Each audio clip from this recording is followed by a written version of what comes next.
Welcome back. Education officials in the Eastern Cape are doing damage control. That's after pupils from 2 schools in Port Elizabeth were tested for HIV without their parents' consent. Let's get the latest from our reporter Athi Mtongana, who's been covering the story for the past couple of hours. Athi, of course, you've spoken to a number of parents and community members who are upset about this. Yes, indeed, Shahan. They're very angry, they're outraged, and as you can imagine, sending off your child to school and then them coming back to you and saying that they were tested for HIV and AIDS without the parents knowing is obviously something that shook the community of Boysons Park, where we came from now. However, earlier on we spoke to Vuyile from the Eastern Cape's AIDS Council, who was part of the meeting that was held yesterday between that NGO in question, Mtongana, to be more specific, and the Basic Education Department. They met yesterday to try and look into this matter. We understand that the matter is still under investigation. The Department of Basic Education said to us that they will follow the direction of the AIDS Council following that engagement. And the AIDS Council there, Vuyile, who we spoke to earlier on, rather said to us that there's a number of recommendations that they will be giving the department, like looking into, making sure that they have a proper infrastructure and proper human resources, and keeping the testing matter confidential, because, some of the reasons why the parents were outraged is because the statuses of their children who were being tested outside the school premises was shared publicly. And in fact, he did say to us that the parents had received letters from the pupils that they were given on the 20th prior to the testing day. They were given letters to take to their parents to sign.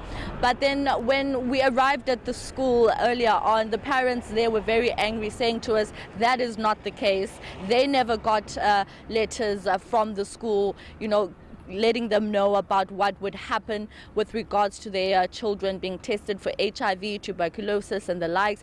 And in fact, here is what Pamela Madze said to us. She's a parent whose child was tested without her consent. Very, very angry there. I'm just going to throw into that specific interview I had with her earlier on.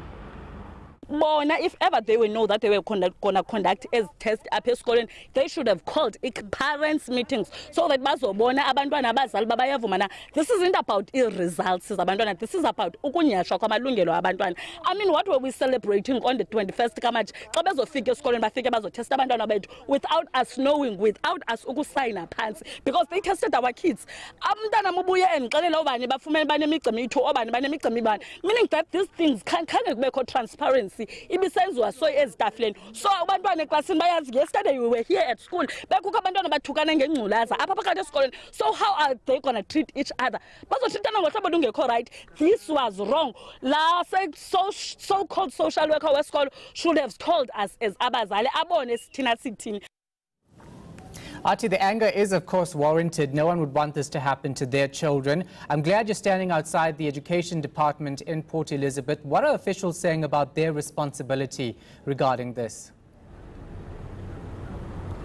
Well, starting off in their statement, Shahan, they start off by stating some of the challenges here in the Eastern Cape that they're facing as a department, saying that, providing quality education has been met with a lot of challenges here in the Eastern Cape. Some of them poverty, some of them the high infection of HIV, pregnancy amongst young pupils at schools. So they're saying to us, due to a lack of resources at the Basic Education Department, they have then gotten themselves into an initiative together with global funding and international funding, together with the Department of Basic Education, where they're getting NGOs like Mtongana, involved to help fight some of these challenges. But now there was an agreement, and there is a policy set in place that these NGOs should have followed. And in this case, this is what they're looking into.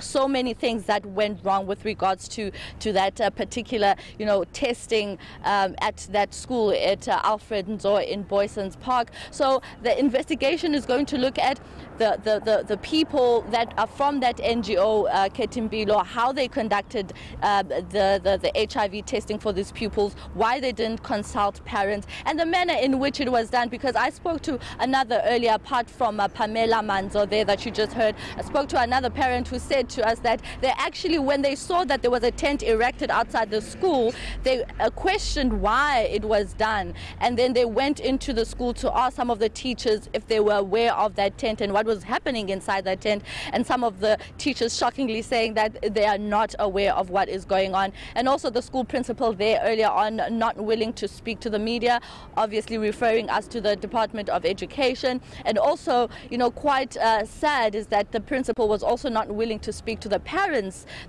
who are involved, the parents whose children are there at the school, who were taken out of their school, of their classrooms, to go have their HIV statuses tested without their parents' consent. It's absolutely shocking. One would think that the principals, teachers, and the people conducting these tests would have known better. But obviously, it doesn't seem to be the case. Thanks for the update. Appreciate it.